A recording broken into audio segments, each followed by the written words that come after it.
birthday, Jesus!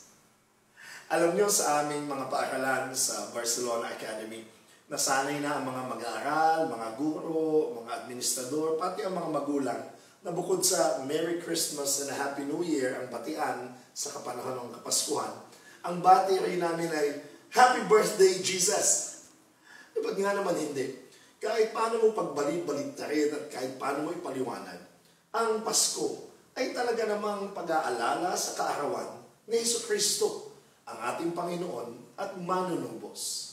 Katunayan, isa sa mga pinagbasihan yan ay nasa Mateo 1:23 nang sinabing, maglilihi ang isang dalaga at manganganak ng isang lalaki at tatawagin itong Emmanuel.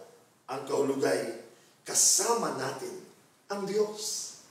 A virgin will become pregnant and have a son, and he will be called Emmanuel, which means God is with us.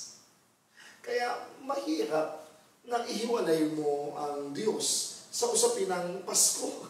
Alam niyo bakit? Kasi sa ibang bansa, tinatanggal na daw yung bating Merry Christmas. Kasi daw, masyado daw bias o nakaka-offend sa mga non-Christians o non-religious people. Hindi ba talaga naman yung Christmas dahil kay Christ? Kaya alam nyo, maganda sa ating mga pagdiriwang, lalo-lalo na sa ating mga Pilipino, mga Kristiyano, ay maging conscious tayo na ang Pasko is God is with us. Kasama natin ang Diyos. Minsan kasi, parang palayo na ng palayo sa kasama natin ang Diyos ang ating mga selebrasyon. Hindi ba? Tingnan niyo yung pamamaraan ng ating pagdiriwang. Itanong niyo kung kasama nga ba natin ang Diyos sa pamamaraan ng ating pagdiriwang ng Pasko. Kaya ako naman po hindi purist, no?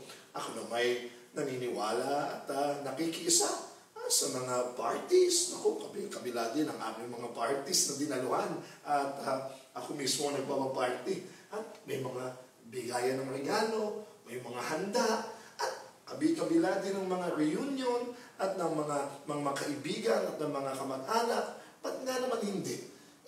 Katunayan naman, naniniwala tayo kung saan may pagsasama-sama, kung saan may pagmamahalan, kung saan may pagdiriwang at pagbibigayan, naroon ang Diyos. Kasama natin ang Diyos. Lalong-lalo na kung ito ay pag-abot pa ng tulong, magkawang gawa sa mga kapwa natin mas kailangang bigyan ngayong Kapaskuhan, no? Saluhan ng pagkain, o ng pera, o ng damit, o kung ano pa. Kaya lang ang sa akin lang, sayang. Sayang kung hindi natin consciously sinasama ang Diyos. Kasi maaari nating sabihin, automatic na yun. Basta kami nagsama-sama at nag-party. Yun na yun. Kasama na namin ang Diyos. Pero sa akin, sayang. Kasi mas maganda kung gawin natin deliberate and conscious na tayo'y nag-reunion din lang, no, ng mga mahal sa buhay. Ba't hindi natin samahan na ng panalangin, ng pagpapasalamat, na kasama nga natin ang Diyos sa ating pagsasaya. No? At kahit sa ating mga kainan at kwentuhan, ano ba naman yung sandaling magpasalamat at sabihin talagang salamat sa kabutihan ng Diyos. Kaya nga, maganda na hindi nawawala yung ating mga tradisyon ng simbang gabi. No? Kasi paalala na ang lahat ng ito ay talagang umiikot dahil doon sa dahilan ng Kapaskuhan. Sabi ko nga, di ba? Birthday celebration talaga ito. Saan ka ba nakakita ng birthday celebration? May kainan, may tawanan, may bigayan ng regalo, may games, masaya. Pero nalimutan yung celebrant. Hindi pa naimbitahan yung celebrant. Ito pa, mas mahirap yan. Hindi kilala kung sino yung may birthday. Nakikain, nakikanta, nakiinom. Kanino nga bang birthday ito? O bakit nga ba tayo nagdiriwang? Tingnan ninyo, kahit na ikay hindi Kristiyano, alam mo yung common sense na pag may celebration ng birthday, ay pinaarangalan mo yung nagdiriwang ng birthday. Katunayan, itong Pasko nga ang ibang-ibang klaseng birthday. Ang may birthday, ang nagpakain. ang may birthday, ang nagregalo. At ang regalo niya ay ang kanyang sarili. Mula pa nang siya ipinanganak hanggang sa kanyang buong buhay, inalay niya para sa ating lahat. Lalo mong dapat itong parangalan, imbis na kalimutan o isang tabi.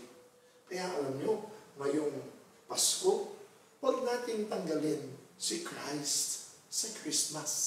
Kasi pag nilagay mo si Christ, susunod yung mas. Mas makahulugan, mas mabiyaya, mas may galak, mas totoo ang pag-ibig at pag-asa. Kaya ngayong Pasko, muli nawa natin sabihin, Merry Christmas. Ako po si Alvin Barcelona at maaari po tayong magsama-sama at magkita-kita sa The Feast Bay area tuwing linggo, 1:15 o 3:45 ng hapon sa PICC Plenary Hall. Maaari niyo rin kaming mapanood via kirigma.tv live streaming or FB Live sa ating Feast Bay Area PM Sessions FB page tuwing linggo, 5:00 ng hapon. Ako si Alvin Barcelona at bumabati sa inyo ng maligayang Pasko. Nagsasabi